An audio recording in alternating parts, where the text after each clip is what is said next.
नारे लगवा दीजिए। व्यापारी एकता जिंदाबाद जिंदाबाद व्यापारी एकता जिंदाबाद जिंदाबाद आवाज दो, हम एक हैं, आवाज दो। हम एक हैं। भारत माता की जय, भारत माता की जय, वंदे मातरम। एक छोटा सा आज उत्तर प्रदेश टिम्बर एसोसिएशन का नवा स्थापना दिवस जो कि ऐशबाग के होटल स्काई हाई में मनाया गया, साथ ही साथ में कुछ पदाधिकारियों का शपथ ग्रहण का भी कार्यक्रम हुआ।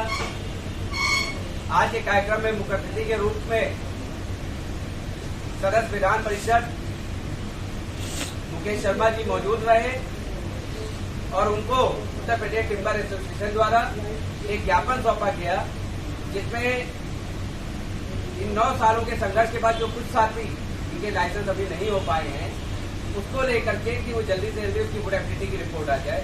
और उन्होंने हम लोगों को आश्वासन दिया है कि ये ज्ञापन माननीय मुख्यमंत्री जी तक को पहुंचाने का कार्य करेगा।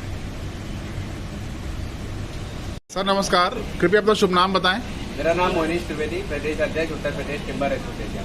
आज उत्तर प्रदेश की राजधानी लखनऊ में आप लोगों ने भव्य कार्यक्रम का आयोजन किया है, उसके विषय में कुछ जानकारी दें। आज उत्तर प्रदेश टिम्बर एसोसिएशन का नवा स्थापना दिवस जो होटल स्काई हाई में मनाया गया है और साथ ही साथ जो पदाधिकारियों का प्रमोशन हुआ, जो आगे जिनको नए पद दिए गए, उनका शपथ ग्रहण का भी कार्यक्रम उसी के साथ में किया गया है। मुख्य अतिथि विधान परिषद सदस्य मुकेश शर्मा जी, उनके द्वारा शपथ कराई गई और उत्तर प्रदेश टिम्बर एसोसिएशन के प्रदेश भर से आए हुए टिम्बर व्यापारियों को बधाई उनके द्वारा दी। जो नए पदाधिकारी आए हैं कुछ उनका नाम बता दें।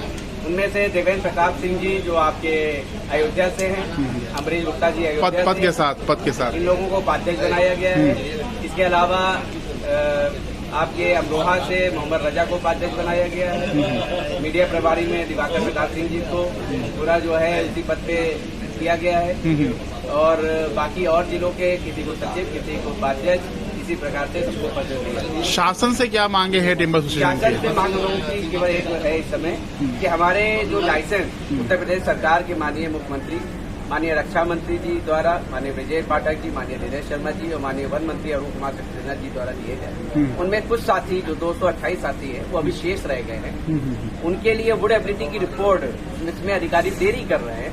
हम लोगों ने आज एक मांग पत्र अपने मुख्य अतिथि को दिया है कि उसको जल्दी से जल्दी लाया जाए और जो बचे हुए साथियों को लाइसेंस दिया जाए। विश्व के कई देश आपस में युद्ध कर रहे हैं, तो व्यापारिक कई क्षेत्रों पे उसका प्रभाव देखा जा रहा है। पूरा प्रभाव लकड़ी इंडस्ट्री के ऊपर भी पड़ा है। ओहो। मलियाबाद क्षेत्र से तमाम तरह की सप्लाई जो जाती थी राजस्थान और राजस्थान से विदेश जाती थी, आज इस कारण, युद्ध के कारण उसके ऊपर गहरा चोट पहुंची है और वो सप्लाई बाधित हो गई है। इस कारण से व्यापारियों को, लकड़ी व्यापारियों को भी बहुत इसमें कष्ट का सामना करना पड़ रहा है और हम लोग ईश्वर से प्रार्थना करेंगे युद्ध जल्दी से जल्दी रुके, वरना इसके परिणाम बहुत कष्टदायक। हमारा पड़ोसी राज्य है उत्तराखंड और वहाँ के जंगलों में आए दिन वनाग्नि की घटनाएं होती रहती हैं, उसका क्या दुष्प्रभाव आप देखते हैं? उसका दुष्प्रभाव देखिए, अगर पर्यावरण को नुकसान पहुंचेगा तो दुष्प्रभाव पड़ेगा ही। जिस प्रकार से आप युद्ध की बात कर रहे हैं, युद्ध में जिस प्रकार से हजारों किलो के बम लगातार फोड़े जा रहे हैं, पर्यावरण को नुकसान होना ही होना है। अग्नि अगर होती है, जंगल में अगर आग लगती है तो आपका पर्यावरण को भी नुकसान होता है। हमारे जो सांस लेने के लिए जो सबसे जरूरी है जो पेड़, उससे मनुष्य को भी नुकसान होता है। तो प्रकृति और मनुष्य दोनों में सामंजस्य रहना बहुत जरूरी है। इसी प्रकार हमारे वन मंत्री जी ने भी उद्योग में और प्रकृति में सामंजस्य बैठा रखा है।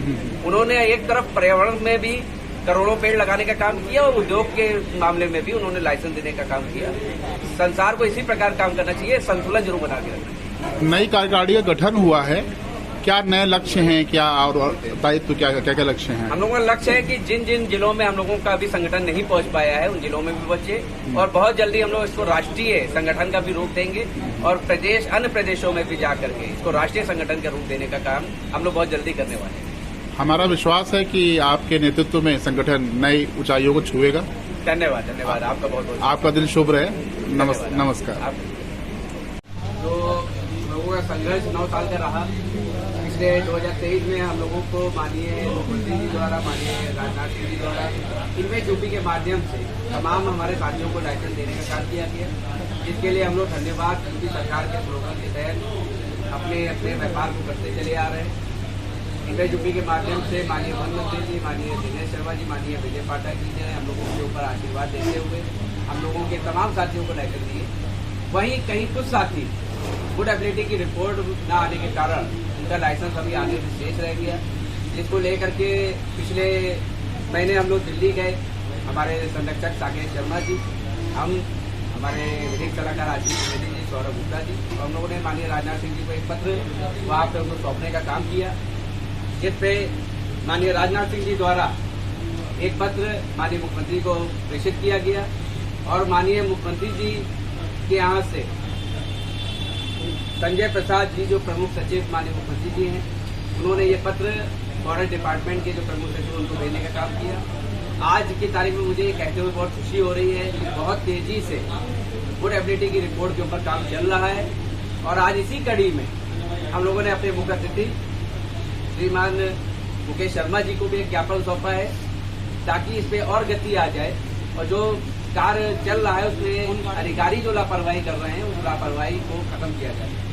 उसमें हम लोगों ने ये बचे हुए 228 लाइसेंस को देने के लिए गुड एबिलिटी की रिपोर्ट को तेजी से लाने के लिए एक ज्ञापन सौंपा। आज के प्रोग्राम में कितने लोगों ने सपोर्ट किया? आज विभिन्न जनपदों से तकरीबन 150 लोगों ने यहाँ पे आए और उन लोगों ने अपने अपने जिले की अपने अपने जगहों की उन्होंने अपना प्रतिनिधित्व किया। उनमें से जो प्रमुख साथी थे जिनका पद पहले कोई सचिव था उसको उपाध्यक्ष बनाया गया, जो कुछ और पद पे था उसको आगे बढ़ाया गया, उनकी शपथ भी हम लोगों ने आज यहाँ पे माननीय हमारे जो मुख्य अतिथि रहे उनके द्वारा कराई।